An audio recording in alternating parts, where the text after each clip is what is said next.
الحمد لله الحمد لله الواحد القهار العزيز الغفار مكبر الليل على النهار تبصرة للقلوب والاعتبار أشهد أن لا إله إلا الله البر الكريم وأشهد أن محمدا عبده ورسوله وحبيبه وخليله الهادي إلى صراط مستقيم أرسله بالهدى ودين الحق ليظهره على الدين كله ولو كره المشركون إن أريد إلا الإصلاح ما استطعت وما توفيقي إلا بالله عليه توكلت وإليه أنيب رب اشرح لي صدري ويسر لي أمري واحلل عقدة من لساني يفقهوا قولي اللهم صل على محمد وعلى آل محمد كما صليت على إبراهيم وعلى آل إبراهيم وبارك على محمد وعلى آل محمد كما باركت على إبراهيم وعلى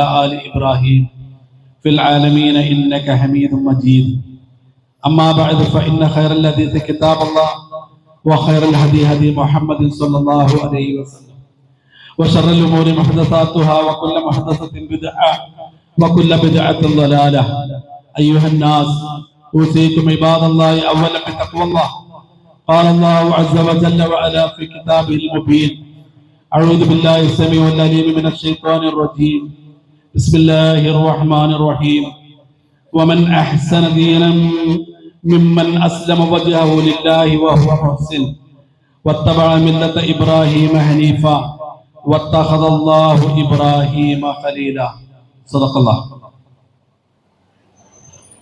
ബഹുമാനരായ സത്യവിശ്വാസികളെ സത്യവിശ്വാസിനികളെ, ജീവിതത്തിന്റെ എല്ലാ മേഖലകളിലും ലോകരക്ഷിതാവായ പടച്ചറപ്പിനെ സൂക്ഷിച്ചുകൊണ്ട് യഥാർത്ഥ മുത്തകികളായിക്കൊണ്ട് മുന്നോട്ട് പോകാൻ പടച്ചറപ്പ് നമ്മെ അനുഗ്രഹിക്കുമാറാകട്ടെ. ജീവിതത്തിൽ പടച്ചറപ്പിനെ സൂക്ഷിക്കുക വഴി സ്വർഗം ലഭിക്കുന്ന മഹാഭാഗ്യവാന്മാരുടെ കൂട്ടത്തിൽ നാഥൻ നമ്മെ എവരെയും ചേർത്ത് നിർത്തുമാറാകട്ടെ. മഹാനായ ഇബ്രാഹിം പ്രവാചകന്റെയും പ്രിയ പത്നി ഹാജറ ബീവിയുടെയും പ്രിയ മകൻ ഇസ്മായിൽ അലൈഹി ഇസ്ലാമയുടെയും ഒക്കെ ത്യാഗോജ്വലമായ ജീവിതം അനുസ്മരിക്കുന്ന സന്തോഷകരമായ ഒരു മുഹൂർത്തത്തിലാണ് നമ്മളുള്ളത്. ഏതൊരു മനുഷ്യനെ സംബന്ധിച്ചിടത്തോളം അവന്റെ ജീവിതവുമായി ബന്ധപ്പെട്ട് അല്ലാഹു സുബ്ഹാനഹു വ തആല ഇബ്രാഹിം അലൈഹി ഇസ്ലാമയെ ചേർത്ത് പറഞ്ഞത് ഖദ് കാനത് ലക്കും ഉസ്വത്തുൻ ഹസനത്തുൻ ഫീ ഇബ്രാഹിമ വല്ലദീന മഅഹു. ഇബ്രാഹിം അലൈഹി ഇസ്ലാമയിലും അദ്ദേഹത്തോടൊപ്പമുള്ളവരിലും നിങ്ങൾക്ക് ഉത്തമ മാതൃകയുണ്ട് എന്നാണ്. അതുകൊണ്ട് തന്നെ ഇബ്രാഹിമി മില്ലത്ത് ജീവിതത്തിലേക്ക് ചേർത്ത് വെച്ചുകൊണ്ട് മുന്നോട്ട് പോവുക എന്നുള്ളത് സത്യവിശ്വാസികൾ എന്നുള്ള നിലക്ക് നമ്മുടെ ഓരോരുത്തരുടെയും ബാധ്യതയായിട്ടാണ് നമ്മൾ മനസ്സിലാക്കുന്നത്. വിശുദ്ധ ഖുർആനിൽ അല്ലാഹു സുബ്ഹാനഹു വ തആല പറയുന്നു, വമൻ അഹ്സന ദീനൻ മിമ്മൻ അസ്ലമ വജ്ഹഹു ലില്ലാഹി വഹുവ മുഹ്സിൻ വത്തബഅ മില്ലത ഇബ്രാഹിമ ഹനീഫ വത്തഖദ അല്ലാഹു ഇബ്രാഹിമ ഖലീല. ഇബ്രാഹിം അലൈഹി ഇസ്ലാമയുടെ ഇബ്രാഹിമി മില്ലത്ത് പിന്തുടരേണ്ടുന്നതിന്റെ പ്രാധാന്യത്തെ കുറിച്ച് പറഞ്ഞുകൊണ്ട് അല്ലാഹു സുബ്ഹാനഹു വ തആല സൂചിപ്പിക്കുന്നത് വത്തഖദ അല്ലാഹു ഇബ്രാഹിമ ഖലീല. ഇബ്രാഹിം അലൈഹി ഇസ്ലാമയെ പടച്ചറപ്പ് കൂട്ടുകാരനായി തെരഞ്ഞെടുത്തു എന്ന നമുക്കറിയാം. സാധാരണ ഇബ്രാഹിം അലൈഹി ഇസ്ലാമയെ കുറിച്ച് പറയുമ്പോൾ നമ്മളൊക്കെ പറയാറുള്ളത് ഖലീലുല്ലാഹി ഇബ്രാഹിം, അള്ളാഹുവിന്റെ കൂട്ടുകാരനായ ഇബ്രാഹിം എന്നുള്ളതാണ്. ഒരു മനുഷ്യന് ഈ ഭൂലോകത്തിൽ ലഭിക്കുന്ന ഏറ്റവും അതുല്യമായ പദവിയാണ് പടച്ചറപ്പ് ഒരു മനുഷ്യനെ കുറിച്ച് അദ്ദേഹം എന്റെ കൂട്ടുകാരനാണ് എന്ന് പറഞ്ഞ് പ്രത്യേകമായിട്ട് തെരഞ്ഞെടുക്കുക എന്ന് പറയുന്നത്. എന്ന് നമുക്കറിയാം, അതുല്യമായ ഒരിക്കലും തുല്യതയില്ലാത്ത ഒരു പദവി ഇബ്രാഹിം അലൈഹി ഇസ്ലാമക്ക് അല്ലാഹു സുബ്ഹാനഹു വ തആല നൽകിയിരിക്കുകയാണ്. കാരണം ഇബ്രാഹിം അലൈഹി ഇസ്ലാമയുടെ അചഞ്ചലമായ വിശ്വാസദാർഢ്യത്തെ കുറിച്ച് നമ്മളൊക്കെ ഏറെ കേട്ടതാണ്, പഠിച്ചതാണ്. ഏത് പ്രതിസന്ധികൾക്ക് മുമ്പിലും അല്ലാഹുവിൽ തവക്കുൽ ചെയ്തുകൊണ്ട്, ഏത് പ്രതിസന്ധികൾക്ക് പ്രയാസങ്ങൾക്ക് മുന്നിലും പടച്ചറപ്പിൽ വിശ്വാസം അർപ്പിച്ചുകൊണ്ട് എഴുന്നേറ്റ് നിൽക്കാൻ ഇബ്രാഹിം അലൈഹിസ്സലാമിന് സാധിച്ചിരുന്നു എന്ന് ചരിത്രത്തിൽ നിന്ന് നമുക്ക് കാണാൻ സാധിക്കും. ആ നിശ്ചയദാർഢ്യത്തെ സ്വന്തം ജീവിതത്തിലേക്ക് ചേർത്ത് വെക്കുകയാണ് ഈദുൽ അദ്ഹയിലൂടെ ഓരോ വിശ്വാസിയും ചെയ്യുന്നത്. അതിന്റെ പ്രകാശനമാണ് ഈ ഈദിൽ നമ്മൾ മുഴക്കിക്കൊണ്ടിരിക്കുന്ന തക്ബീർ എന്ന് പറയുന്നത്.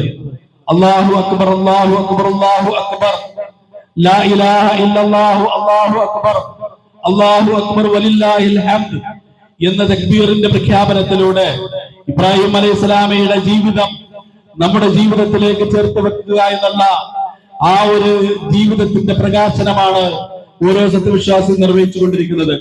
നമുക്കറിയാം, ഇബ്രാഹിം അലൈഹിസ്സലാമയുടെ പരിഷ്കരണ പ്രവർത്തനങ്ങളെ കുറിച്ച് വിശുദ്ധ ഖുർആൻ പറയുന്ന അദ്ദേഹം തന്റെ ജീവിതത്തെ സ്വന്തം കുടുംബത്തിൽ നിന്നായിരുന്നു തന്റെ പരിഷ്കരണ പ്രവർത്തനങ്ങൾ ആരംഭിച്ചത് എന്ന. ആദ്യമായിട്ട് തന്നെ സ്വന്തം പിതാവിന്റെ മുമ്പിൽ വിഗ്രഹങ്ങൾ ഉണ്ടാക്കുകയും അത് വിൽക്കുകയും അതിനെ പൂജിക്കുകയും ചെയ്യുന്ന പിതാവിന്റെ മുമ്പിൽ ചെന്നിട്ടാണ് വൈദ ഖാല ഇബ്രാഹിമു ലി അബീഹി ആസറ അതത്തഖിദു അസ്നാമൻ ആലിഹ ഇന്നി അറാക വ ഖൗമക ഫീ ളലാലിൻ മുബീൻ എന്ന് പറഞ്ഞുകൊണ്ട്, പ്രിയപിതാവേ, താങ്കൾ പൂജിച്ചുകൊണ്ടിരിക്കുന്ന ഈ ആലിഹത്തുകൾ ഉണ്ടല്ലോ, ഈ ഇലാഹുകൾ ഉണ്ടല്ലോ, ഇന്നി അറാക വ ഖൗമക ഫീ ളലാലിൻ മുബീൻ, താങ്കളെയും താങ്കളുടെ സമൂഹത്തെയും ഏറ്റവും വ്യക്തമായ വഴികേടിലാണ് ഞാൻ കാണുന്നത് എന്ന് പറഞ്ഞുകൊണ്ട് സ്വന്തം കുടുംബത്തിൽ നിന്നായിരുന്നു ഇബ്രാഹിം അലൈഹിസ്സലാം തന്റെ പരിഷ്കരണ പ്രവർത്തനങ്ങൾക്ക് തുടക്കമിട്ടത് എന്ന് നമുക്ക് കാണാൻ സാധിക്കും. അതിനുശേഷം രാജ്യം ഭരിക്കുന്ന നമ്രൂദുമായിട്ട് ഇബ്രാഹിം അലൈഹിസ്സലാം നടത്തിയ സംവാദമൊക്കെ ചരിത്രത്തിൽ വളരെ പ്രസിദ്ധമാണ്. ഇബ്രാഹിം അലൈഹിസ്സലാം നമ്രൂദിനെതിരെ സംസാരിക്കുകയും അതിന്റെ ഭാഗമായിട്ട് ഇബ്രാഹിം അലൈഹിസ്സലാമയെ തീകുണ്ടത്തിലേക്ക് എറിയാൻ നമ്രൂദ് കൽപ്പിക്കുകയും ഒക്കെ ചരിത്രം ഒരുപാട് തവണ നമ്മൾ കേട്ടതാ. അഥവാ നമ്മൾ കാണുന്ന നമ്മുടെ മുന്നിലുള്ള അനീതികൾക്കെതിരെ ഇബ്രാഹിമുമാരായിട്ട് എണീറ്റ് നിൽക്കാൻ നമുക്ക് സാധിക്കുന്നുണ്ടോ എന്നുള്ളതാണ് ഈ ഈദ് നമ്മളോട് ഉണർത്തുന്ന ഏറ്റവും വലിയ ചോദ്യം എന്ന് പറയുന്നത്. അഥവാ നാം ഇബ്രാഹിമുമാരാകുമ്പോൾ നമുക്കെതിരെ ഒരുപാട് നമ്രൂദ്മാർ ഉണ്ടാവുക എന്നുള്ളത് സ്വാഭാവികമാണ്. കാരണം നമ്രൂദ് ഇല്ലാതെ ഇബ്രാഹിം അലൈഹിസ്സലാമയില്ല, ഫിർഔനില്ലാതെ മൂസ അലൈഹിസ്സലാമയില്ല, അബൂജാഹിലുമാരില്ലാതെ നമ്മുടെ നായകൻ മുഹമ്മദ് മുസ്തഫ സല്ലല്ലാഹു അലൈഹി വസല്ലമയില്ല എന്ന് നമ്മൾ തിരിച്ചറിയേണ്ടതുണ്ട്. അഥവാ നമ്മുടെ മുന്നിലുള്ള നാം ജീവിക്കുന്ന സമൂഹത്തിലുള്ള എല്ലാ അനീതികൾക്കെതിരെയും എണീറ്റ് നിൽക്കാനുള്ള കരുത്താണ് യഥാർത്ഥത്തിൽ ഇബ്രാഹിമി മില്ലത്ത് ജീവിതത്തിൽ ചേർത്ത് വെച്ചുകൊണ്ട് മുന്നോട്ട് പോകുന്ന ഒരു സത്യവിശ്വാസിയെ സംബന്ധിച്ചിടത്തോളം അവൻ നേടിയെടുക്കേണ്ടത് എന്ന് നമ്മൾ മനസ്സിലാക്കേണ്ടതുണ്ട്. അതോടൊപ്പം തന്നെ ഇബ്രാഹിം അലൈഹിസ്സലാമയുടെ ചരിത്രത്തിൽ നിന്ന് നമുക്ക് കാണാൻ സാധിക്കും, നേരിട്ട മുഴുവൻ പരീക്ഷണങ്ങളെയും അചഞ്ചലമായ ഈമാൻ കൊണ്ട് നേരിട്ടത് കൊണ്ട് തന്നെ അല്ലാഹു സുബ്ഹാനഹു വ തആല അദ്ദേഹത്തെ പരിചയപ്പെടുത്തിയത് ഹനീഫൻ മുസ്ലിമൻ ഉമ്മത്തൻ ഖാനിതൻ എന്നൊക്കെയായിരുന്നു. ഋജുമാനസനായ, വക്രതകളില്ലാത്ത, വളവുകളില്ലാത്ത നേരായ മനസ്സുമായിട്ട് ജീവിക്കുന്ന ഹനീഫായ മുസ്ലിമായിരുന്നു ഇബ്രാഹിം അലൈഹിസ്സലാം എന്നും, അതോടൊപ്പം തന്നെ ഉമ്മത്തൻ ഖാനിതൻ, അപൂർവമായിട്ട് മാത്രം ആളുകൾക്ക് ലഭിക്കുന്ന ഒരു സവിശേഷതയാണത്. ഇബ്രാഹിം അലൈഹിസ്സലാമെ കുറിച്ച് പറഞ്ഞത് അദ്ദേഹം ഒരു വ്യക്തിയായിരുന്നല്ല, അദ്ദേഹം ഒരു ഉമ്മത്തായിരുന്നു, ഒരു സമുദായമായിരുന്നു, പടച്ചറപ്പിന് കീഴ്പ്പെട്ട ഒരു സമുദായമായിരുന്നു എന്ന് നമുക്ക് കാണാൻ സാധിക്കും. അതുപോലെ തന്നെ ഇബ്രാഹിം അലൈഹിസ്സലാമയുടെ ജീവിതം പരിശോധിച്ച് നോക്കുമ്പോ ജീവിതത്തിന്റെ സായം സന്ധ്യയില്, ജീവിതത്തിന്റെ അങ്ങേ തലത്തിൽ 90കളിലാണ് അദ്ദേഹത്തിന് ഒരു പ്രിയപ്പെട്ട മകനെ ലഭിക്കുന്നത് എന്ന് നമുക്ക് കാണാം. പക്ഷേ ആ മകനെ അറുക്കണമെന്നുള്ള, ആ മകന് പടച്ചിറപ്പിന്റെ പ്രീതിക്ക് വേണ്ടിയിട്ട് ബലി നൽകണമെന്നുള്ള പടച്ചിറപ്പിന്റെ സ്വപ്നം വന്ന മാത്രയിൽ ഇബ്രാഹിം അലൈഹിസ്സലാം തന്റെ മകനോട് അഭിപ്രായം ചോദിക്കുന്നുണ്ട്. പ്രിയപ്പെട്ട മകനെ, ഞാനൊരു പ്രവാചകനാണ്, എന്നെ സംബന്ധിച്ചിടത്തോളം എനിക്കുള്ള സ്വപ്നം എന്ന് പറയുന്നത് അത് പടച്ചിറപ്പിൽ നിന്നുള്ള വഹിയാണ്, ഞാൻ കണ്ടിട്ടുള്ള സ്വപ്നം ഇതാണ് എന്ന് പറഞ്ഞപ്പോ ആ പിതാവ് വളർത്തിയ മകൻ അതിന് പറഞ്ഞ മറുപടി, യാ അബതി ഫഅൽ മാ തുഅമർ സതജദുനി ഇൻഷാ അല്ലാഹു മഅസ് സാബിരീൻ. പ്രിയപ്പെട്ട പിതാവേ, താങ്കൾക്ക് എന്ത് സ്വപ്നമാണോ ലഭിച്ചിട്ടുള്ളത് അത് താങ്കൾ പൂർത്തിയാക്കിക്കൊള്ളുക. സതജദുനി ഇൻഷാ അല്ലാഹു മഅസ് സാബിരീൻ, പടച്ചറപ്പിന്റെ മുമ്പിൽ സ്വാബിറുകളുടെ കൂട്ടത്തിൽ താങ്കൾക്ക് എന്നെ കണ്ടെത്താമെന്ന് പറഞ്ഞുകൊണ്ട് ആ പിതാവ് വളർത്തിയ മകൻ അതിന് പ്രതികരിച്ച രീതി കൂടി നമ്മൾ പഠിക്കേണ്ടതുണ്ട്. അതോടൊപ്പം തന്നെ ഒരു മനുഷ്യനെ സംബന്ധിച്ചിടത്തോളം ഏറ്റവും പ്രയാസപ്പെട്ട ഒരു ഘട്ടത്തിലൂടെ ഇബ്രാഹിം അലൈഹിസ്സലാം കടന്നുപോയ ഒരു ഘട്ടമായിരുന്നു പ്രിയപ്പെട്ട പത്നിയെയും അതുപോലെ തന്നെ പൊന്നുമകനെയും നോക്കത്താ ദൂരത്തൊരു ജീവജാലം പോലുമില്ലാത്ത ചുട്ടുപൊഴുത്തു നിൽക്കുന്ന മരുഭൂമിയിൽ കൊണ്ടാക്കിയിട്ട് തിരിച്ചു പോരുന്നൊരു ഘട്ടം. ആ സന്ദർഭത്തിൽ ഇബ്രാഹിം അലൈഹി ഇസ്ലാമിയുടെ പ്രിയപ്പെട്ട ഭാര്യ ചോദിക്കുന്നുണ്ട്, താങ്കൾ എന്താണ് ചെയ്യുന്നത്? ലോകത്താ ദൂരത്തൊരു മനുഷ്യ കുഞ്ഞു പോലുമില്ലാത്ത, ഒരു ജീവജാലം പോലുമില്ലാത്ത, ചുട്ടുപൊഴുത്ത് കിടക്കുന്ന ഈ മരുഭൂമിയിൽ ഒരു കുടിവെള്ളം പോലുമില്ലാതെ ഞങ്ങളെ ഇവിടെ ആക്കിയിട്ട് താങ്കൾ എന്താണ് ചെയ്യുന്നത് എന്ന് ചോദിക്കുമ്പോ ഇബ്രാഹിം അലൈഹി ഇസ്ലാമക്ക് മറുപടിയില്ല. അദ്ദേഹം ഒന്ന് തിരിഞ്ഞു നോക്കാൻ പോലുമില്ല കെൽപ്പില്ലാതെ നടന്നകലുമ്പോ ആ പ്രിയപ്പെട്ട പത്നി തിരിച്ചു ചോദിക്കുന്നുണ്ട്, ഇത് പടച്ച റബ്ബിന്റെ കൽപ്പനയാണോ? ഒരൊറ്റ ഉത്തരം മാത്രമാണ് ഇബ്രാഹിം അലൈഹി ഇസ്ലാം നൽകിയത്, അതേ ഇതെന്റെ നാഥന്റെ കൽപ്പനയാണ്, എങ്കിൽ താങ്കൾ പോയിക്കൊള്ളുക, ഞങ്ങളുടെ നാഥൻ കാത്തുകൊള്ളും എന്ന് പറഞ്ഞുകൊണ്ട് ഇബ്രാഹിം അലൈഹി ഇസ്ലാമയെ സന്തോഷപൂർവ്വം യാത്രയാക്കുന്ന ആ ഒരു രംഗം നമ്മൾ നമ്മുടെ മനോമുഖരത്തിലേക്ക് ഒന്ന് കൊണ്ടുവരേണ്ടതുണ്ട്. നമുക്കേറെ പ്രിയപ്പെട്ടവരെ, ആരുമില്ലാത്തിടത്ത് ഒറ്റക്കാക്കി പോകുന്ന ഒരു സന്ദർഭത്തെ കുറിച്ച് നമ്മളൊന്ന് ആലോചിച്ചു നോക്കുക. അങ്ങനെ ജീവിതത്തിലേക്ക് ചേർത്ത് വെക്കാൻ പറ്റുന്ന ഒരുപാട് അനുഭവങ്ങളിലൂടെയായിരുന്നു ഇബ്രാഹിം അലൈഹി ഇസ്ലാം കടന്നുപോയത് എന്ന് നമുക്ക് കാണാൻ സാധിക്കും. കഠിനമായ പരീക്ഷണങ്ങള്. അതുകൊണ്ട് തന്നെ ഇബ്രാഹിം അലൈഹി ഇസ്ലാമയുടെ ജീവിതത്തിൽ നിന്ന് നമ്മൾ നമ്മുടെ ജീവിതത്തിലേക്ക് ചേർത്ത് വെക്കേണ്ടത്, ജീവിതം എന്ന് പറയുന്നത് ഇങ്ങനെയാണ്. ഒരുപാട് വളവ് തിരിവുകൾ ഉണ്ടാകും, ഒരുപാട് പരീക്ഷണങ്ങൾ ഉണ്ടാകും, ഒരുപാട് ദുരന്തങ്ങൾ നമ്മുടെ ജീവിതത്തിലേക്ക് കടന്നു വരാം. പക്ഷേ ഏതേത് സന്ദർഭങ്ങളിലും അചഞ്ചലമായ ഈമാനോടുകൂടി സബറോടുകൂടിയിട്ട് ജീവിതത്തെ കാണാൻ നമുക്ക് സാധ്യമാകണം. വിശുദ്ധ ഖുർആൻ പറയുന്നില്ലേ, വലനബലുവന്നകും ബിശൈഇൻ മിനൽ ഖൗഫി വൽ ജൂഇ വനഖസിൻ മിനൽ അംവാലി വൽ അൻഫുസി വത്തമറാത്ത് വബശ്ശിരിസ് സ്വാബിരീൻ. നിങ്ങളുടെ ജീവിതത്തിൽ ഒരുപാട് പരീക്ഷണങ്ങൾ വരും. ആളുകളുടെ വിഭവങ്ങൾ നിങ്ങൾക്ക് നഷ്ടപ്പെടാം, അതുപോലെ തന്നെ സമ്പത്ത് നഷ്ടപ്പെട്ടുകൊണ്ട് നിങ്ങളെ പരീക്ഷിക്കാം, പ്രിയപ്പെട്ടവരുടെ മരണം കൊണ്ട് പരീക്ഷിക്കാം, വലിയ അപകടങ്ങൾ കൊണ്ട്, ദുരന്തങ്ങൾ കൊണ്ട്, മാരകമായ രോഗങ്ങൾ കൊണ്ട്, അങ്ങനെ ജീവിതത്തിലെ എല്ലാ അർത്ഥത്തിലും നിങ്ങൾ പരീക്ഷിക്കപ്പെട്ടേക്കാം. മനുഷ്യ ജീവിതം എന്ന് പറഞ്ഞാൽ അങ്ങനെയാണ്. അങ്ങനെ ഏതേത് ജീവിതത്തിന്റെ ഏതേത് പരീക്ഷണ ഘട്ടങ്ങളിലും സബർ പാലിക്കുന്നവർക്ക് നിങ്ങൾ സന്തോഷ വാർത്ത അറിയിക്കുക. മാത്രമല്ല വിശുദ്ധ ഖുർആൻ പറഞ്ഞു, ഉലൈക യജ്സൗനൽ ഖുർഫത ബിമാ സബറു വയുലഖൗന ഫീഹാ തഹിയ്യതൻ വസലാമ. അങ്ങനെ സബർ പാലിക്കുന്നവർക്ക് ജീവിതത്തിന്റെ വളവ് തിരിവുകളിൽ, ദുരന്തഘട്ടങ്ങളിൽ, പ്രയാസവേളകളിൽ ക്ഷമ പാലിക്കുന്ന ആളുകളെ സംബന്ധിച്ചിടത്തോളം അവർക്ക് സ്വർഗത്തിൽ ഒരു ഭവനം തന്നെ പടച്ച റബ്ബ് ഒരുക്കി വെച്ചിട്ടുണ്ട്. മാത്രമല്ല അവരാശീർവാദങ്ങളോടുകൂടി, അഭിവാദനങ്ങളോടുകൂടി ആയിട്ടായിരിക്കും സ്വർഗത്തിലേക്ക് പോവുക എന്നുള്ളതാണ്. അപ്പൊ ഇബ്രാഹിം അലൈഹി ഇസ്ലാമയുടെ ജീവിതത്തിൽ ഒന്നാമതായിട്ട് നമ്മൾ നമ്മുടെ ജീവിതത്തിലേക്ക് ചേർത്ത് വെക്കേണ്ടത് ആ സബറാണ്. രണ്ടാമതായി അള്ളാഹുവിന്റെ മഅയ്യത്ത്. ജീവിതത്തിന്റെ ഓരോ ഘട്ടങ്ങളിലും എന്റെ കൂടെ പഠിച്ചവനുണ്ട്, ഞാൻ ചെയ്തുകൊണ്ടിരിക്കുന്ന ഓരോ സംഗതികളും പഠിച്ച റബ്ബ് നിരീക്ഷിച്ചു കൊണ്ടിരിക്കുന്നു എന്നുള്ളത് നമുക്കൊക്കെ അറിയാവുന്ന ഒരു ചരിത്രമാണ്. ഇബ്നു ഉമർ റളിയല്ലാഹു അൻഹു ഒരു ആട്ടിടയനുമായിട്ട് പങ്കുവെച്ചത്. ആട്ടിടയന്റെ കൂടെ നടന്നിട്ട് നിന്റെ ആടുകളിൽ ഒന്നിനോ എനിക്ക് തന്നൂടെ എന്ന് ചോദിക്കുമ്പോ, നിനക്ക് ആവശ്യമുള്ള ക്യാഷ് ഞാൻ തരാമെന്ന് പറയുമ്പോ ആ കുട്ടി തിരിച്ചു ചോദിക്കുന്നുണ്ട്, ഞാൻ എന്റെ യജമാനനോട് എന്ത് പറയും? ഇബ്നു ഉമർ റളിയല്ലാഹു അൻഹു തിരിച്ചു കൊടുക്കുന്നുണ്ട്, ഒരുപാട് താണ്ടുകളായിട്ട് വീട്ടിൽ നിന്ന് പുറപ്പെട്ടതല്ലേ, ഒരുപാട് ദൂരം താണ്ടിയതല്ലേ, നിന്റെ ആടുകളിൽ ഒന്നിനെ ചെന്നായ പിടിച്ചു എന്ന് പറഞ്ഞാൽ പോരെ എന്ന് ചോദിക്കുമ്പോ ആ കുട്ടി ചോദിക്കുന്ന ഒരു ചോദ്യമുണ്ട്, അപ്പോൾ അള്ളാഹു എവിടെയാണ്? ആ ഒരു ചോദ്യത്തിന് മുമ്പിൽ അദ്ദേഹം പൊട്ടിക്കരഞ്ഞു പോയി എന്നാണ് ചരിത്രം പറയുന്നത്. നമ്മുടെ ജീവിതത്തിന്റെ ഓരോ നാൽക്കവലകളിലും ഈ ചോദ്യം നമ്മൾ ചോദിച്ചുകൊണ്ടിരിക്കണം, അപ്പോൾ എന്റെ അള്ളാഹു എവിടെയാണ്?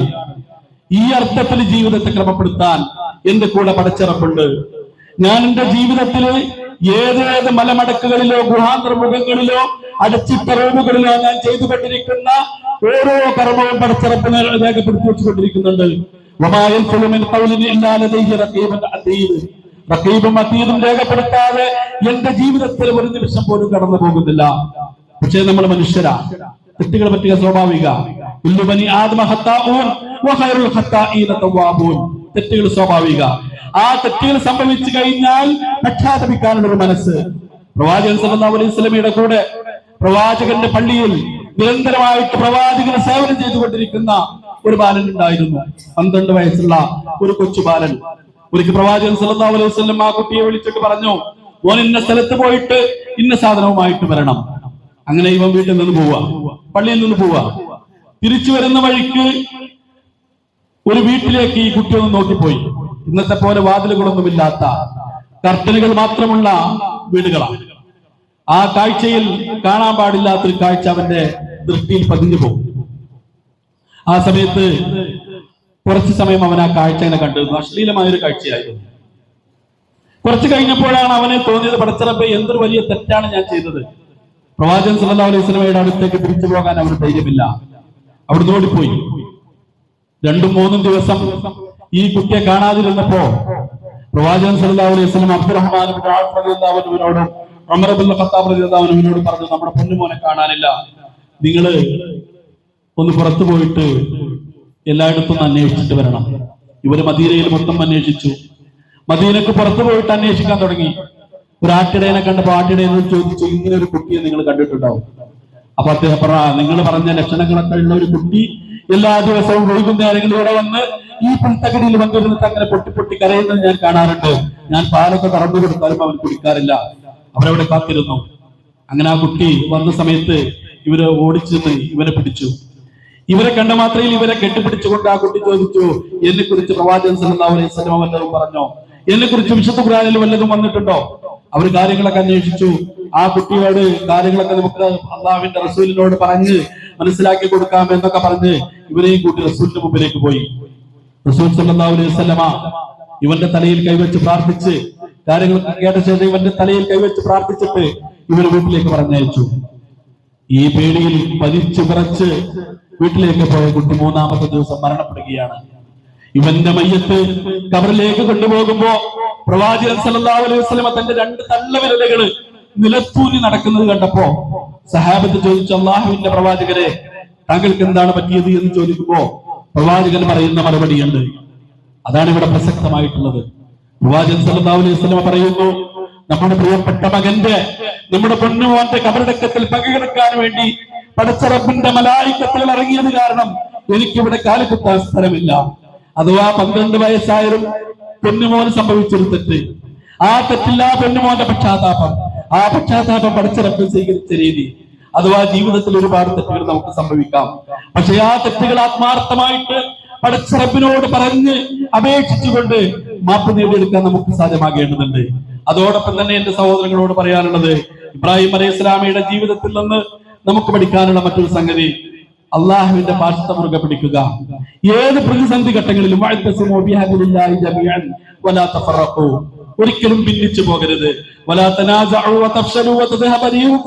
വിശുദ്ധ ഖുർആൻ നമ്മളോട് പറഞ്ഞതാ, നിങ്ങൾ ഭിന്നിക്കരുത്. നിങ്ങളുടെ ഭിന്നിച്ചാൽ നിങ്ങളുടെ കാറ്റ് പോയി പോകും എന്നുള്ളത് നമുക്കറിയാം. ഇസ്ലാമിക ചരിത്രത്തിൽ ഭിന്നിപ്പിന്റെ ചരിത്രം എന്ന് പറയുന്നത് വളരെ ഭീകരമാണ്. എത്രമാത്രമെന്നാൽ ഒരു കാലഘട്ടത്തിൽ ഇസ്ലാമിന്റെ ഈറ്റില്ലം എന്നറിയപ്പെട്ടിരുന്ന സ്പെയിനിനെ കുറിച്ച് നമുക്കറിയാം. ആ സ്പെയിനിലുള്ള മുസ്ലിങ്ങള് പരസ്പരം ഭിന്നിക്കുകയും അങ്ങനെ ഓരോ കബീലകളായി മാറുകയും ഓരോ കബീലക്കും അമീറുൽ മുഅ്മിനീനും മിമ്പറും ഉണ്ടാവുകയും ചെയ്യുന്ന ഒരു ഘട്ടം വന്നപ്പോ ഫിലിപ്പ് 3-ാമന്റെ കാലഘട്ടത്തില് അവിടുത്തെ മുസ്ലിങ്ങളെ അടിച്ചൊടുക്കുകയും അതുപോലെ തന്നെ 5 ദശലക്ഷത്തോളം ജനങ്ങള് കടലിൽ മുങ്ങി വെള്ളം കുടിച്ച് മരിക്കുകയും ചെയ്തു എന്നുള്ള ചരിത്രം നമുക്ക് കാണാൻ സാധിക്കും. അതുപോലെ തന്നെ ഒരു കാലഘട്ടത്തിൽ ഏറ്റവും സമ്പന്ന നഗരരാഷ്ട്രമായിരുന്നു ബാഗ്ദാദ്. ആ ബാഗ്ദാദിനെ കുറിച്ച് പറയുന്നത്, ആ ബാഗ്ദാദിൽ അടിച്ചു ധരിക്കാർക്ക് പോലും 3000 ദീനാർ സ്വർണ്ണ നാണയം ശമ്പളം നൽകിയിരുന്ന ഒരു കാലഘട്ടം ഉണ്ടായിരുന്നു. അവിടെ മുസ്ലിം സമൂഹം പരസ്പരം ഭിന്നിക്കുകയും തമ്മിൽ അടികൂടുകയും ചെയ്തപ്പോ അവിടെ താർത്താരികൾ വന്ന് ഇവരെ തച്ചുടച്ചപ്പോ ആ കാലഘട്ടത്തിന്റെ ചരിത്രം പറയുന്നത്, അന്നത്തെ പണ്ഡിതന്മാരോട് അവിടുത്തെ മുസ്ലിങ്ങൾ വന്നിട്ട് ഫത്വ ചോദിച്ചിരുന്നു അത്രേ, എന്റെ വീട്ടിൽ എന്റെ ഉമ്മയുടെ, എന്റെ ഉപ്പയുടെ, എന്റെ സഹോദരിയുടെ, എന്റെ ഇണയുടെ, എന്റെ മക്കളുടെ മൃതശരീരമുണ്ട്. മൃതശരീരം കറി വെച്ച് കഴിക്കാൻ ഇസ്ലാമിൽ വല്ല നിയമവും ഉണ്ടോ എന്ന് ഫത്വ ചോദിച്ചിട്ട് അന്നത്തെ മുസ്ലിങ്ങൾ അന്നത്തെ പണ്ഡിതന്മാരെ കാണാൻ വന്നിരുന്നു. എന്ന് പറഞ്ഞാൽ ഭിന്നിച്ചു പോയപ്പോ ഒരു സമൂഹത്തിലുണ്ടായിരുന്ന ദുരന്തം എത്രമാത്രമായിരുന്നു എന്ന് നമുക്ക് കാണാൻ സാധിക്കും. അതുകൊണ്ട് തന്നെ ഇസ്ലാമിക സമൂഹത്തോട് ഈ സന്ദർഭത്തിൽ എനിക്ക് ഉണർത്താനുള്ളത്, എല്ലാ ഘട്ടത്തിലും ഏകോദര സഹോദരന്മാരെ പോലെ ഐക്യത്തോടു കൂടി ശത്രുക്കളെ തിരിച്ചറിഞ്ഞുകൊണ്ട് മുന്നോട്ട് പോകാൻ നമുക്ക് സാധ്യമാകണമെന്ന് കൂടി ഈ ഇതിന്റെ സന്ദേശമായിട്ട് നമ്മൾ മനസ്സിലാക്കേണ്ടതുണ്ട്. അതോടൊപ്പം തന്നെ ചേർത്ത് പറയാനുള്ളത്, നമ്മുടെ പ്രിയപ്പെട്ട മക്കള് അവർ ഒരു വിദ്യാഭ്യാസ വർഷത്തിന്റെ തുടക്കത്തിലാണ്. അതുകൊണ്ട് തന്നെ അവർക്ക് ഇലാഹിയായ ഇൽമ നൽകിക്കൊണ്ട് അവരെ ചേർത്ത് പിടിച്ചുകൊണ്ട് മുന്നോട്ട് പോകാൻ നമുക്ക് സാധ്യമാകേണ്ടതുണ്ട്. നമുക്കറിയാം, അയ്യോ ലുഖ്മാനുൽ ഹകീം വിശുദ്ധ ഖുർആൻ പറയുന്നുണ്ട്, യാ ബനയ്യ ഇന്നഹാ ഇൻ തകും മിസ്കാല ഹബത്തിൻ മിൻ ഖർദൽ ഫതകും ഫീ സഖറത്തിൻ ഔ ഫീ സമാവാതി ഔ ഫിൽ അർളി യഅതി ബിഹല്ലാഹ്. വളരെ ചെറുപ്പത്തിൽ തന്നെ നമ്മുടെ പ്രിയപ്പെട്ട മക്കളെ ചേർത്ത് പിടിക്കാനും അവർക്ക് ആവശ്യമായ ഇൽമ്, യഥാർത്ഥ ഇൽമ് പകർന്നു നൽകാനും നമുക്ക് സാധ്യമാകേണ്ടതുണ്ട്. ലുഖ്മാനുൽ ഹകീം തന്റെ പ്രിയപ്പെട്ട മകനെ വിളിച്ചുകൊണ്ട് പടച്ചറപ്പിനെ കുറിച്ചുള്ള, പരലോകത്തെ കുറിച്ചുള്ള, ശിർക്കിനെ കുറിച്ചുള്ള പാഠങ്ങളൊക്കെ നൽകുന്നത് വളരെ ചെറുപ്പത്തിലായിരുന്നു എന്ന് നമുക്ക് കാണാൻ സാധിക്കും. ഇബ്രാഹിം അലൈഹി ഇസ്ലാമയുടെ പ്രാർത്ഥനയിൽ പോലും നമ്മുടെ മക്കളെ ചേർത്ത് പിടിച്ചത് നമുക്ക് കാണാൻ സാധിക്കും. പടച്ചറബ്ബേ, എന്നെ നീ നമസ്കാരം നിലനിർത്തുന്നവനാക്കണേ എന്ന് പറഞ്ഞ കൂട്ടത്തിൽ തന്നെ നമ്മുടെ സന്താന പരമ്പരകളെയും എന്റെ സന്താന പരമ്പരയെയും നീ നമസ്കാരം നിലനിർത്തുന്നവരിൽ ഉൾപ്പെടുത്തണേ എന്ന് ഇബ്രാഹിം അലൈഹി ഇസ്ലാം പ്രാർത്ഥിച്ചതായിട്ട് നമുക്ക് കാണാൻ സാധിക്കും. അതുകൊണ്ട് തന്നെ നമ്മുടെ മക്കൾ അവർ ഇൽമ പകർന്ന് തുടങ്ങുന്ന ഈ ഘട്ടത്തിൽ അവർക്ക് ആവശ്യമായ രൂപത്തിലുള്ള ഇൽമ പകർന്നു നൽകാനുള്ള ശ്രദ്ധ അതിന്റെ ബാധ്യതയാണ് എന്ന് മാതാപിതാക്കൾ തിരിച്ചറിഞ്ഞുകൊണ്ട് മുന്നോട്ട് പോകണമെന്ന് ഈ സന്ദർഭത്തിൽ സാന്ദർഭികമായിട്ട് സൂചിപ്പിക്കുകയാണ്. നമുക്കറിയാം, നമ്മളിവിടെ പെരുന്നാൾ ആഘോഷിച്ചുകൊണ്ടിരിക്കുമ്പോൾ ഒരുപാട് പ്രയാസങ്ങൾ അനുഭവിക്കുന്ന, ബുദ്ധിമുട്ടുകൾ അനുഭവിക്കുന്ന ആളുകള് നമ്മുടെ നാട്ടിലുണ്ട്, നമുക്ക് ചുറ്റുമുണ്ട്. ഏതാനും മാസങ്ങൾക്ക് മുമ്പാണ് നമ്മുടെ നാട്ടിലൊക്കെ വ്യത്യസ്തമായ ദുരന്തങ്ങൾ അടിക്കടി ഉണ്ടായത് നമ്മൾ ആരും മറന്നുപോയിട്ടില്ല. അവരെ സംബന്ധിച്ചിടത്തോളം അവർക്കും ഇന്ന് പെരുന്നാളാണ്. പക്ഷെ അവരുടെ മനസ്സ് ഏകാഗ്രമായിട്ട് ഈ പെരുന്നാളിൽ ലയിച്ച് മുന്നോട്ട് പോകാൻ അവർക്ക് സാധ്യമല്ലാത്തൊരവസ്ഥയുണ്ട്. നമ്മുടെയൊക്കെ കൂട്ടത്തില് പല ആൾക്കും പ്രിയപ്പെട്ട ആളുകൾ മരിച്ചു പോയ ആളുകൾ ഉണ്ടാകാം. അതുപോലെ തന്നെ മാരകമായ അപകടങ്ങൾ കൊണ്ടോ മാരകമായ പ്രയാസങ്ങൾ, രോഗങ്ങൾ കൊണ്ടോ പ്രയാസപ്പെടുന്ന ആളുകൾ ഉണ്ടാകാം. സാമ്പത്തികമായിട്ടും ശാരീരികമായിട്ടും മാനസികമായിട്ടും ഒക്കെ പ്രയാസപ്പെടുന്ന ആളുകൾ നമ്മുടെ കൂട്ടത്തിലുണ്ട്. ഇബ്രാഹിം അലൈഹി ഇസ്ലാമയുടെ പാത പിന്തുടർന്നുകൊണ്ട് പരസ്പരം പ്രാർത്ഥിക്കുന്ന, പരസ്പരം നമ്മുടെ സഹോദരങ്ങൾക്ക് വേണ്ടിയിട്ട് പ്രാർത്ഥിക്കാൻ സാധിക്കുന്ന ഒരു മാനസികാവസ്ഥയിലേക്ക് നമ്മൾ എത്തേണ്ടതുണ്ട്. പടച്ചറപ്പ് എല്ലാവരുടെയും എല്ലാ അർത്ഥത്തിലുള്ള പ്രയാസങ്ങളും ദൂരീകരിച്ചു കൊടുക്കുമാറാകട്ടെ. നമ്മളിൽ നിന്ന് വിട പറഞ്ഞു പോയ നമ്മുടെ പ്രിയപ്പെട്ടവർക്ക് പടച്ചറപ്പ് മഅ്ഫിറത്തും റഹ്മത്തും ജന്നാത്തുൽ ഫിർദൗസും നൽകി അനുഗ്രഹിക്കുമാറാകട്ടെ. അതുപോലെ തന്നെ വളർന്നു വരുന്ന നമ്മുടെ തലമുറ, നമ്മുടെ വിദ്യാർത്ഥികൾ, നമ്മുടെ പെണ്ണുമക്കൾ പടച്ചറപ്പ് അവർക്ക് യഥാർത്ഥ ദിശാബോധം നൽകി അനുഗ്രഹിക്കുമാറാകട്ടെ. ربنا آتنا في الدنيا حسنة وفي الآخرة حسنة وقنا عذاب النار. اللهم اغفر للمؤمنين والمؤمنات والمسلمين والمسلمات والأحياء منهم والأموات إنك مجيب الدعوات ويا قاضي الحاجات. اللهم أجرنا من النار، اللهم أجرنا من النار، اللهم أجرنا من النار. اللهم أعز الإسلام والمسلمين وأذل الشرك والمشركين. اللهم أعز الإسلام والمسلمين وأذل الظلم والظالمين.